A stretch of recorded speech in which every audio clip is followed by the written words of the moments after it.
লেখাটি সংগৃহীত।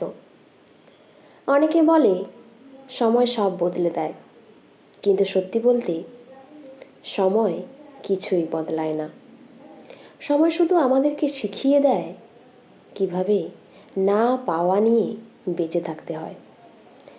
মানুষ ভাবে আগামীকাল তার জন্য সুখ বয়ে আনবে, কিন্তু সেই আগামীকাল এসে দাঁড়ায় আজকের মতোই, অপেক্ষা, হতাশা আর না পাওয়ার হিসেব নিয়ে।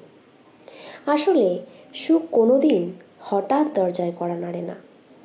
সুখ মানে আজকের কষ্টকে গ্রহণ করা, আজকের অপ্রাপ্তিকে নিজের মেনে নেওয়া। যা নেই তার অপেক্ষায় জীবন কাটানো মানে নিজেকে প্রত্যেক দিন একটু একটু করে শূন্য করে ফেলা।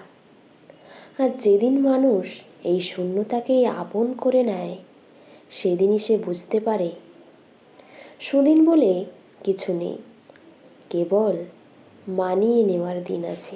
নমস্কার।